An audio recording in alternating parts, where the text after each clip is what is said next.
I started looking at how I could help. I started looking at people that was in business for themselves. Yeah. See, one of the misconceptions for me, for all y'all cats that know me out there right now, I don't gotta be the boss.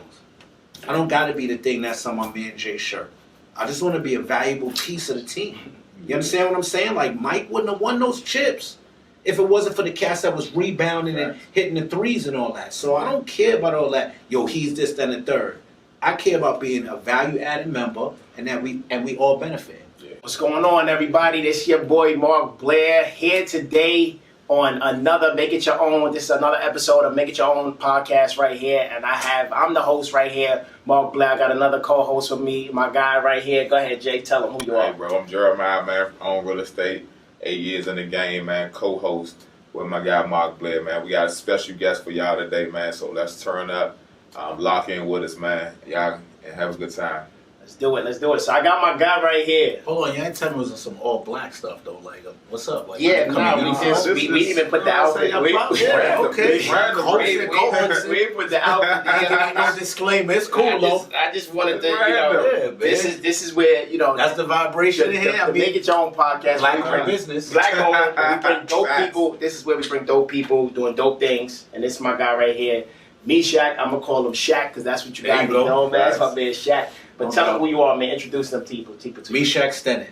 Meeshach Stennett, a.k.a. Shach, to friends and family in these streets, a.k.a. RadioShach, to the social media world and all that. And just happy to be here right now. Appreciate the opportunity and all that. It's always good. You know, I'm going to get into the whole black thing right away. That's why I even mentioned the shirt, because that's why we here. Yeah. That's what it's all about, 2021, black businesses, you know, building and growing bigger. And the thing that I love is that I get to do it with cats like y'all. You know what I'm saying? Appreciate it. It's Meeshach Stennett, but at the end of the day, these are also my clients, right? Yeah. So I am the founder of Minds Brand Management. We're a digital branding company. Right now, we specialize in social media management, but with us, it's more so just about the brand. So, you know, we'll get into all that. Jay and Own Real Estate is one of my first clients. I wouldn't be here without these two cats, to be honest, man, because I got to learn a lot with them, you know, just getting thrown in the fire, right? In the heat of COVID, when things was really a problem out here, and we was like, yo, let's make this pop. They already had their businesses in place, and I found a way that I could support that, you know? That's it. So let's get to it, man. Before we even jump into the whole entrepreneurship, I always like to give our audience just the background of where you came from, right? And even how you got into this space, because most people don't know everyone's journey, right? So just give us a quick summary of your journey, how you even got here, what's your vision like? Because I know most people don't know how you used to always hustle and sling them things over there on the streets. What? Listen, them things he's talking about. He's talking about the product. It's just a product. Listen, but at the end of the day, so I was born in the Bronx, New York, to Jamaican parents. Listen, I'm all of those stereotypes, right? Single parent household, because I'm from my father's generation. Like most of the dudes ain't come up with pops where I was from. So I was raised by a strong Jamaican mother, right? Going through the Bronx, you know, you experience all that stuff, and I wasn't really thinking about my future. I was thinking about, you know, I was a teenager having fun, getting shorties. Hey, what's up? I see ya. You know what I mean? That was the whole focus right there. My mom's like, nah, like, you going to college. Right. And I'm like, damn, I got to go to college. She's like, yeah, you going to college. And that's when the whole HBCU thing came about, right? Because at that time, I didn't really have no peers to look up to or older dudes on the block to be like, oh, you in school? Like, word that. Cats, we was looking up to the block. You said was moving them things. They was pushing these around and all that. Right. I could have go talk education with them. Yeah. They was going to give me a street education, right? So it wasn't until school days popped off, Hillman College with a different world, that I was like, you mean this? I could go get a high level of education and be around my own culture and have fun and have a good time and all that. So I did get sidetracked because when I went to college, unlike you, my man right here focused on his books. That computer science, and I used to be like, yo, let's go do this. He'd be like, I got homework. Right? Computer science is a little different, man. I couldn't party. You couldn't. I was an accountant, right? But early on, I realized, like, yo, there was money to be made. Even while, right? So I'm a valet. I'm hustling, parking cars at night. But then I'm like, yo, entertainment. Yeah. Like we want to be entertained. And that is always the nature of business, supply and demand. demand. So, Right. So let's go through it. So fast forward, get to college. How's that experience, even on entertainment? Because when I got there, right, and Jay, just to even fill you in too, right? When I got there, we met actually the summer before, right? And The summer before. the summer He came to college. Yeah, he ran down on me. you know, so on the Fordham Road. Ran all crazy on the car. Look, some there. But when I got there, you know, of course in Delaware it was a lot slow. It may be different now, but it was very slow. So you actually brought me into this whole entrepreneurship world, right? I knew job. You said, listen, let's go find. Was it something that you just love to do, that you didn't really care about the money, and like how does that work, right? That's because that was just what I saw. Supply and demand, right? I mean, that's the So nature of you didn't love. Well, It was we just from more now. passion. Let's be clear. I'm from the Bronx. The first time I met him, he's from the Bronx. The Bronx. The nickname for the Bronx is the Boogie Down. So we party, right? We all about hip hop, about the culture, Jamaican families. That's what we about, right? So when I came out here and I saw it was a different level of entertainment, right? Like they would have the parties on campus, whatever. But even then, the DJs wasn't up to par what we wanted. Rest in peace to Swift and all them other DJs that was out there. But we coming from the Mecca of hip hop. We was used to a certain level. And when I saw that wasn't present, it was like, yo, we got to do something. And shout out to my man Wade, College of Business. He hit me up. We was in class together. He was like, yo, I'm gonna open a club. I'm like, yeah, right. Because you know, Kev, he told her, yeah, I'm gonna open a, like, that's not something you just say. In school. He's in school. I'm like, where? Right. He's older. And I'm like, where are you gonna open a club? I said, whatever. But if you're gonna open a club, let me do a party. Yeah, I'm here. Right? Yeah. I was 20 years old, the first party I did, right? And it was my birthday. The club was like, yo, I just stepped to the club. To the owner, like, yo, listen, I can bring people. Y'all not doing no college nights yet. Like, I know people. You could bring people, and you ain't never bring no people nowhere, but you told them that you could bring I can bring people. Did y'all catch that? I can do something that I never done before, and I'm gonna tell that person that I'm gonna do it. That's Because you gotta the believe gem. in That's the yourself. gem. Right. You gotta believe in yourself. Yeah. So, although I never did it, I believe I had the ability to do it. Yeah. I saw it before. I'm from Mount. Puffy Diddy's from Mount. Right. We went to the same You high and school. Diddy You understand what I'm go to the saying? same school. So You it's did. like I came from that culture right there. And New Yorkers is different too. We see things and we be like, you know what, this ain't our style. We gotta make our own style. Mm-hmm. Right? So when I stepped to them, I was dumb scared. They was like, all right, we're gonna give you a chance.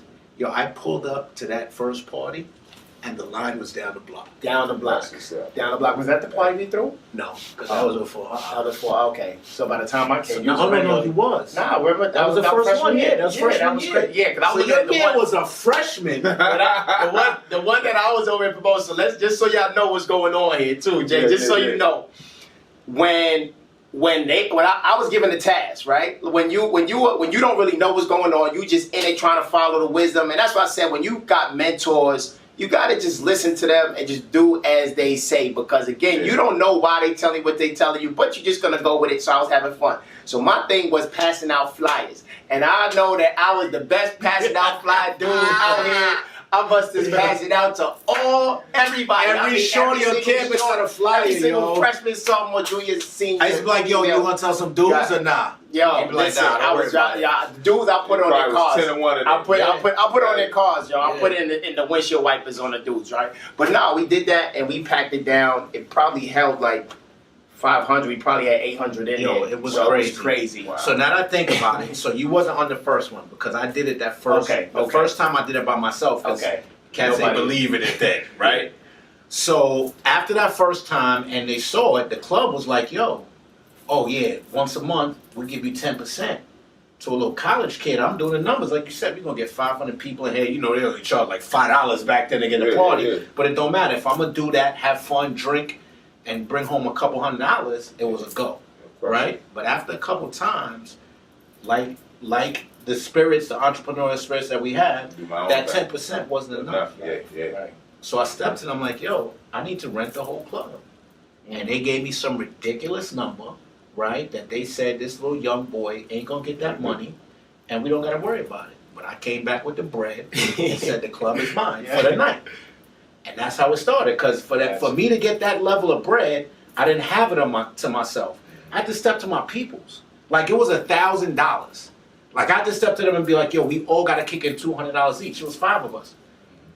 And Cass is like, what? 200? Like, nah, chill, bro. I'm like, listen, it's gonna come back. I promise you. Yeah. We're gonna get it back. And next thing you know, that turned into Dan Productions.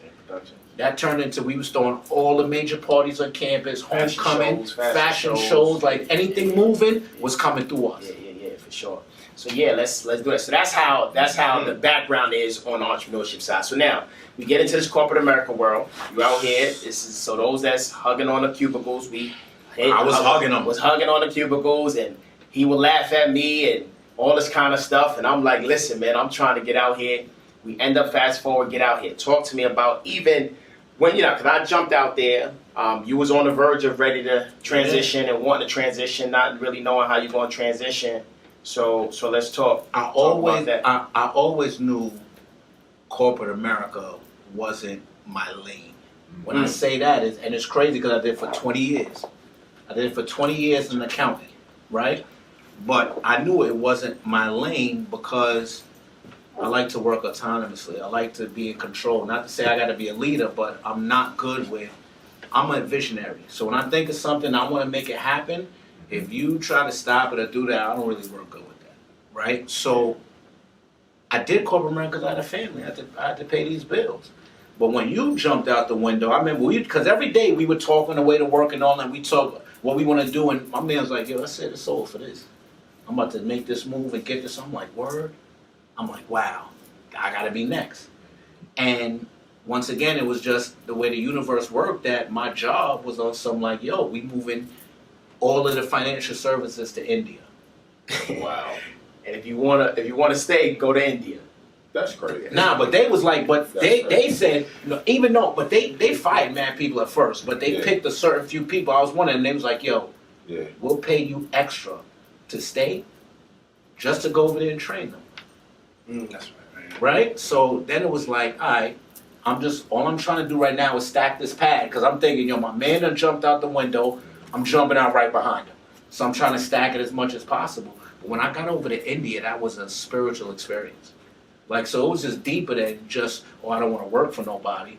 And then it became like, I want to be meaningful. Like, I want my work to go towards me and my family and the initiatives that I feel is right. Not DuPont, thank you DuPont, and Chemours, but not them. So that's when it was like, you know what, I just got to make a move. And that was the end of 2018. And I kind of just floated at the time, trying to figure out, I'm thinking, I'm going to do parties.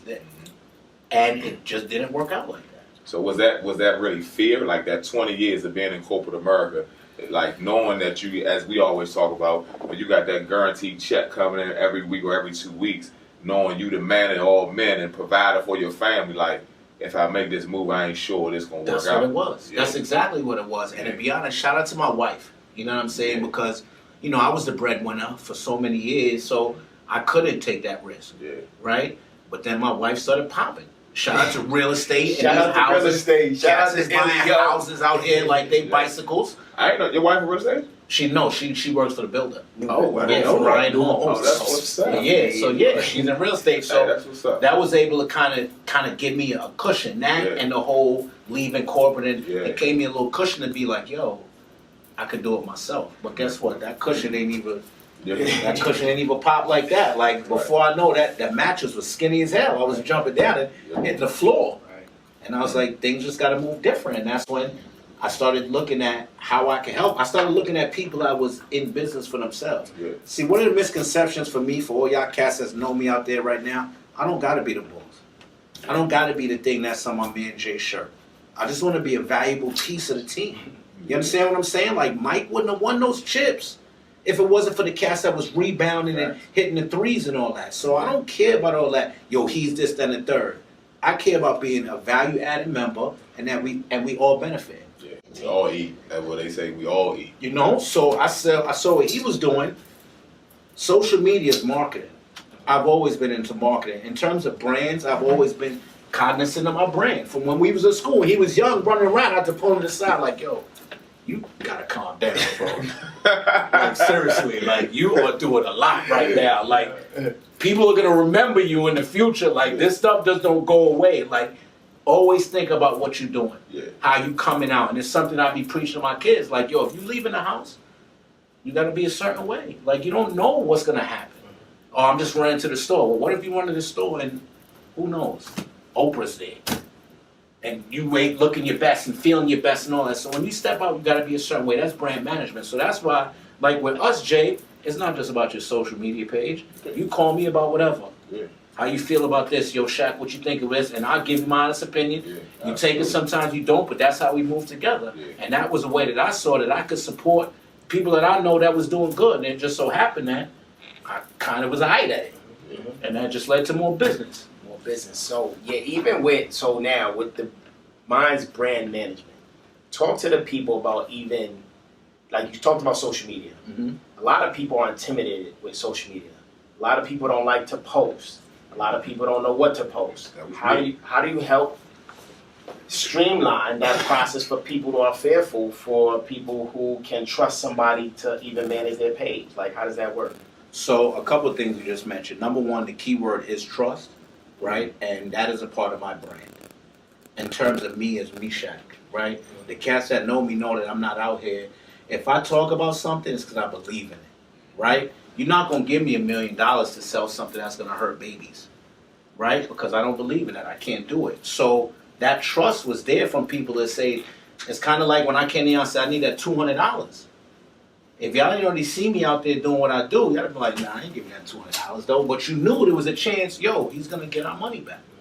And the people that I've been dealing with now, it started like that, where they started seeing it, right? And then they just started reaching out, and it just kind of started rolling, right? So Mind's brand management, like you say, people are fearful of social media. I don't think that it's fearful. The people that I deal with, my clients aren't worried about being social media influencers and having tens of thousands of followers. My clients are concerned with their business, how it's presented on the social media platforms, how it's marketed, the professionalism, right? The customer service, right? Because now social media is key for customer service. You don't gotta wait for a phone call and somebody leave a message or go to their web. Nah, cats will post right in your joint. Like, yo, man, I just ate your food and the chicken was not cooked. Yeah. Right? And that's your opportunity to come right back and be like, listen, I get it all the this time. is what it is, or blah, blah, blah, blah. So that's what social media is. So I don't think that people are fearful. I think that the people out here making money and all that don't have the time to do it. The time. Right? Because I don't do my own page. You understand? I don't apply the same concepts on my social media page that I do for you guys. The frequency, right? All the things that's important. I don't do it because for me it's not a business and I don't have a time because I'm doing all these other ones to do it. So when you see me get out there and post and stuff, it's just because I believe in it. It's something that's close to my heart, you know? So I think that's it. And once again, it goes back to supply and demand. Social media has taken the place of all the other major forms of advertising. Why newspapers? What? Do you feel when you say social media, is there like a lot of people talk about the different platforms? Is there any one better than the other? Is it all people say all of them? Is there?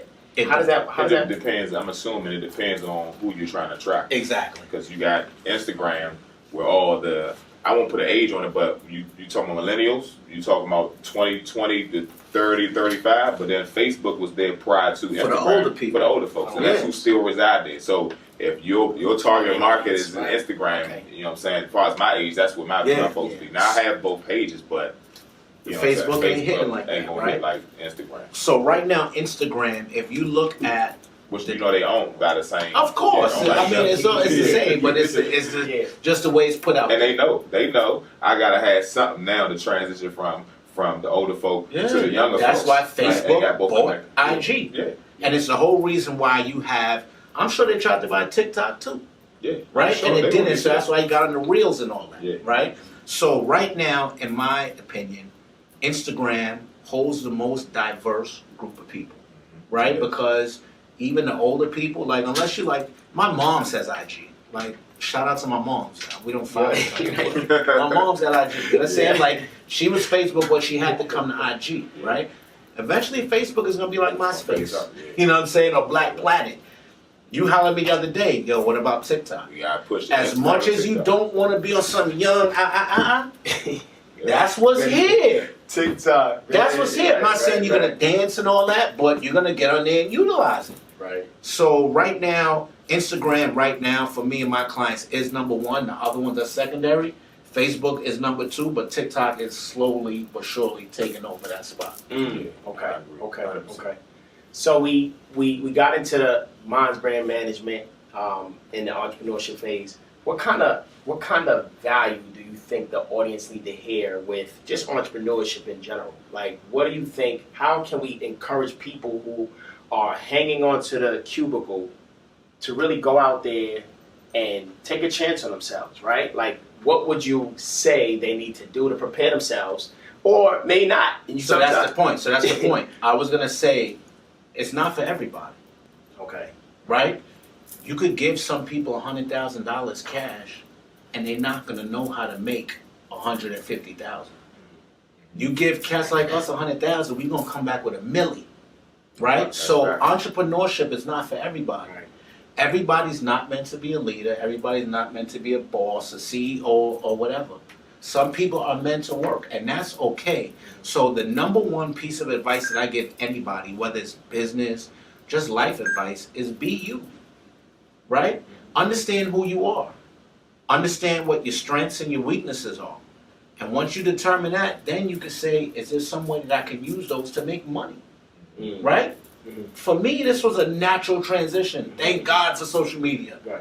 Because But I think a before, lot of people know that. Some people even know that, but they still are afraid to make that next jump because of the same fearful things you and I had. I think one of the keys, now that I look back on it based off of what you said, I think one of the keys for me was I was never a saver to even stack a kitty, to even give myself, you know, some cushion there to make that jump to try. Because I was all crazy part is I was always a grind. I had 2, 3, 4 jobs, grinding, working all these different jobs, making good money.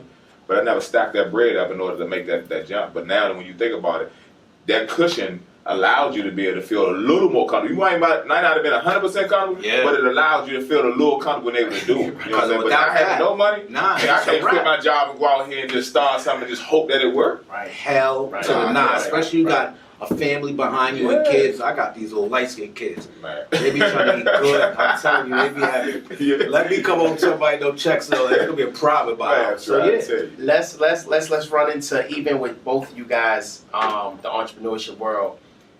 Most people don't know what it feels like to be on this side. How many hours? Let's talk to the people about the hours that we put in, man. Like, that's the stuff that nobody wants to share.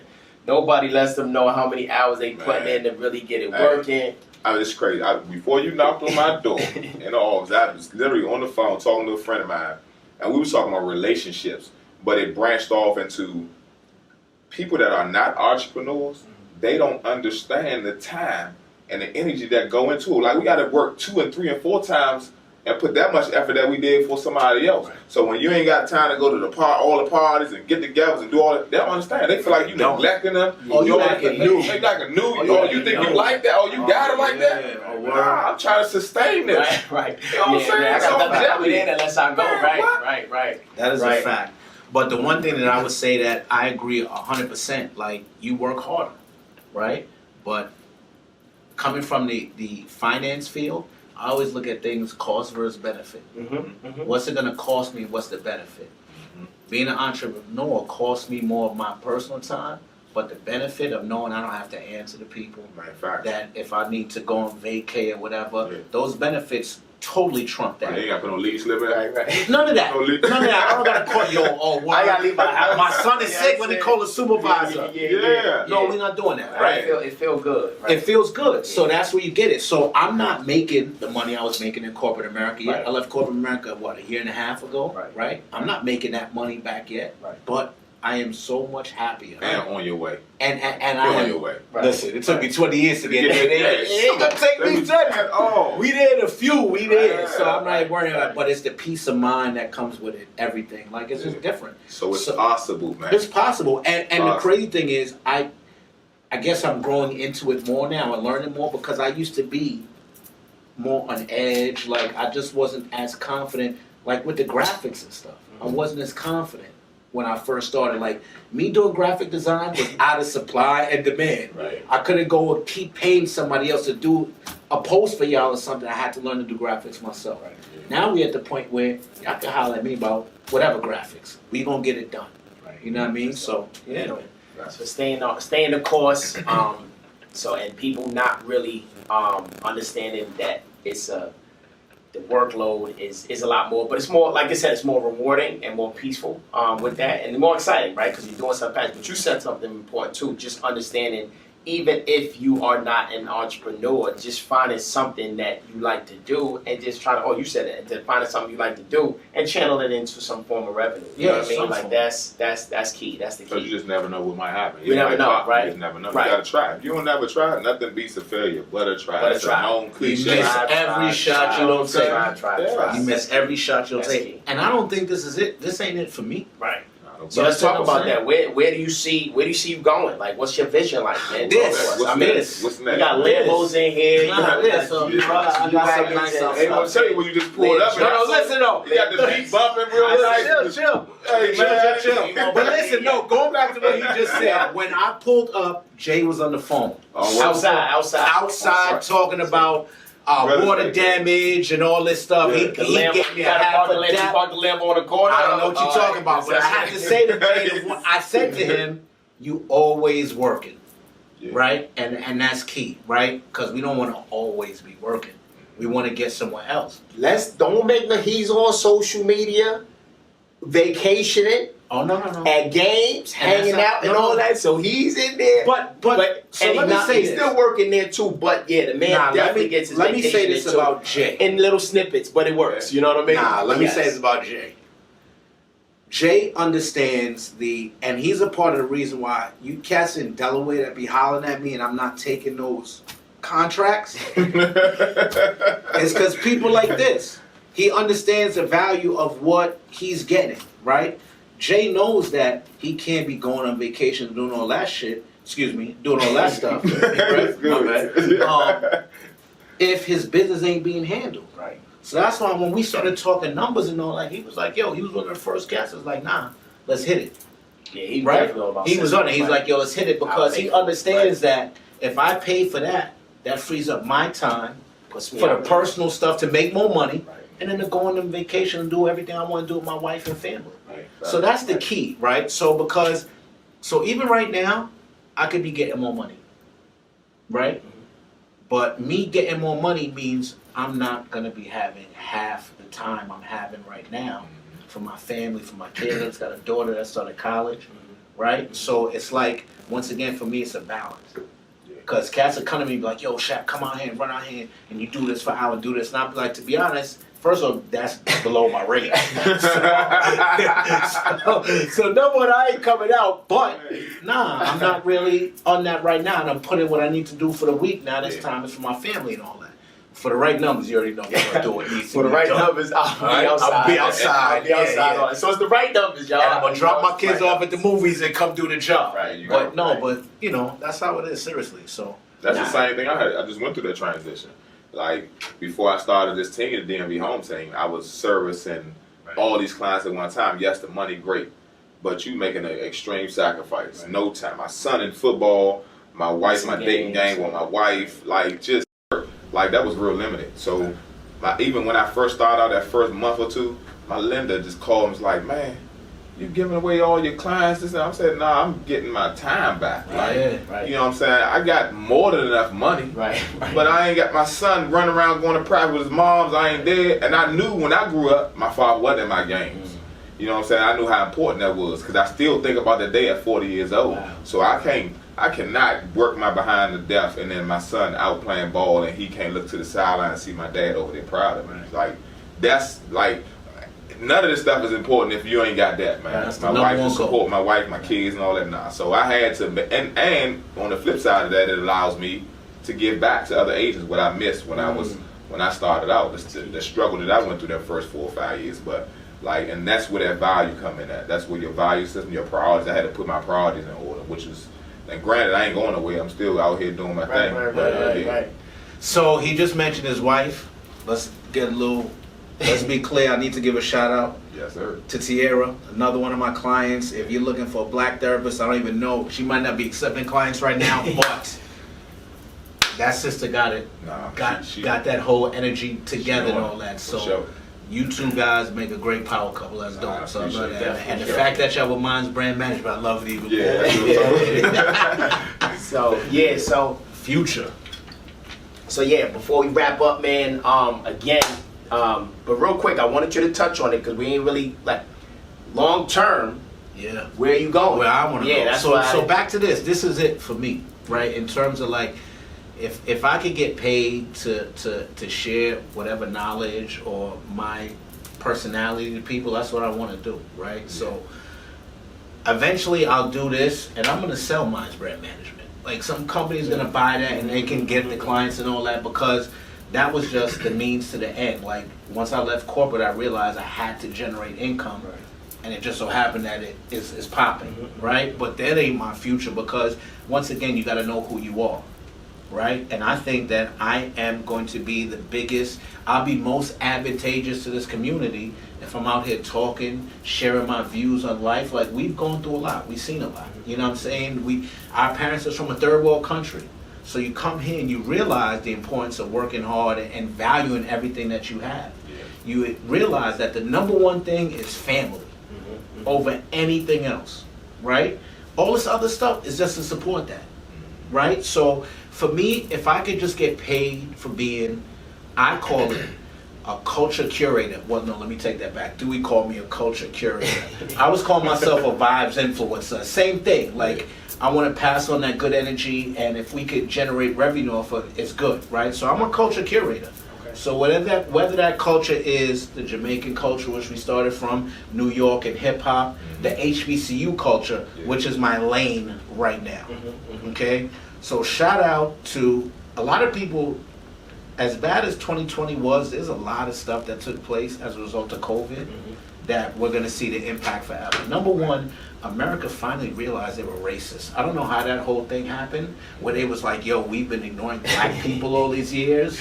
Right. Oh, you mean there's black colleges and things like that? And as a result of that, HBCUs are popping. I'm shout out to Deion Sanders, man. I love what he There did you with go. Daddy Jackson Yeah. State, Right? man. So now, once again, That's dope. that's a culture changer. Yes. Right? Because now you have someone who was an icon in the culture going and coaching at a black college. Yeah. That's going to get more top black athletes to go to Absolutely. black colleges. Absolutely. Once that trend happens, so you got to You understand. know, that's last year. A lot of them started vacating their initial commitments. Yeah, to going go to black colleges, HBC. them top recruits. Oh, wow. But the Crazy. thing was, they've always been here. Yeah, they have. They have. Black colleges, HBCUs have always been here, Yeah. right? But now the exposure is different. Right. Well, I also think the influencers didn't support it like they should, Right. like a Deion I Sanders. agree. Correct. Like we wasn't putting them on the map like we should have been. Right. But which is why I think he's going to be the ambassador that people about to follow behind. It's going to trickle down. Yeah. So that's why I say the exposure. Yeah, Yeah. facts. Like, not to mention, once again, social media, right? So you have to remember, social media changed the dynamic of not just advertising, of media, Media. right? Yes. Of media, because Commercials now, right. prior Yeah. to social media, we were only being fed what they wanted us to see. Yes. All the commercials on TV was created by the major corporations. Everything that we was getting was done by them. So whatever information they gave us is what we were seeing. Once again, going back to even going to HBCU, I wouldn't have known of one if it wasn't for a different world. Right. If it wasn't for school days. Right, like right, what? right, right. When I first went to Del State and saw that marching band, I almost lost my mind, yo. Yeah. We didn't have that where I was from. You get it? Right. Gotcha. So that exposure changes everything. So I done went there. Now look, my daughter's right behind me, right? So once again, My I daughter want agree. to go to a HBCU. That's crazy. yo man, nah, because that's it. Because the whole knock before was y'all not as smart. Y'all not getting the same level of education and all that. Yeah. Until you get up in corporate America And you see them see, shine. and you see that we out here shining, Right. right? And oh no, y'all didn't get some education. Y'all are smart as hell. Like y'all making moves, and then that's when things change. But then again, once again, the powers that be didn't want that to be seen. But now here comes social media, and everybody with a phone is their own producer. Yeah. You got your platform and you can put out whatever you want to put out. And it changes the whole dynamic. So now people prior to that, the notion was we as a black community, we don't own the TV stations to put out all this content that they're flushing to our kids. As when I grew up watching TV, all the nonsense that I took in, foolishness, nonsense. Now we don't got no TV. Well, we got a few, but we ain't got that mass production. But social media is allowing us to do that, which is how we started exposing racism and the police brutality and all that stuff, man. Crazy. Because if it wasn't through that, they would have still been screaming the same stuff. Yeah. If we didn't see George Floyd, this is always happening. Right. This has always been happening, right? So that's what cats saying. It's wild out here now. No, it's not. It's just being exposed, right? Because now we get to pull out our cameras and all that. If we didn't see George Floyd, Derek Chauvin put his knee on his neck for all that time, that man might have went free like thousands of other law enforcement officers who didn't went free. So social media changed it. Now you got your own. Yo, listen, man. You do not have to wait for corporate America, for the powers that be, whatever you want to call them. You don't have to wait for them no more, right? If you got a brand, if you have a product, a service, a message, put it out yourself. If it's of value and it's quality, people will pick up on it. They'll share it. They'll start that social sharing community. For you people that have a business, if you're out there and you're making whatever, right? Sell it direct to the consumer. Think of it. Make your own commercial. Use your phone. You don't need nothing more than that, and put it on your social media platforms. Start there. We don't need to use those traditional ways of going to these cats and I'm gonna pay you to do this. Nah, bro. Listen. That right there. You don't believe me? Come out at Minds Brand Management. That right there was a gem. I was going to ask you to leave something with them, but that right there, he just left you with that. So that's what we here on another episode of Make It Your Own. You leaving us with that jewels. Make sure you go check that out. Tell them how to find you though. RadioShach. On all social media platforms, you can find me, RadioShach. You can find me, mindsbranding.com is my website, mindsbranding.com. When you open it up, it's going to look different from probably any marketing company website because we're all about that diversity and all that. We're not out here just pushing that old traditional whatever. We're about us, ourselves, our culture, and our businesses. Good. Check them out. You got them over here at Minds Branding. Okay, Jay? Nah, man. Hey, one of the things I want to mention before I left, which before I came today, my daughter leaving out the house this morning told me she want to be real estate agent. Oh, that's dope. So that's crazy because now I know and I ain't pushed that on her. She watching me and seeing what I'm doing and said I want to, So again, when I talked about family, that influence that I'm trying to have with my kids, I'm leaving you with that. So no matter what you're doing, just make sure you put family first, which Shach stated earlier, man. So, man, we appreciate y'all jumping in, man. My guy, Marc Blair, man, owner of Own Real Estate with his sidekick, Brandy Blair. My man, Shach, holding it down with that branding, man. Let's get it, man. Let's go. Make It Your Own podcast. Check us out. Peace, y'all. Peace.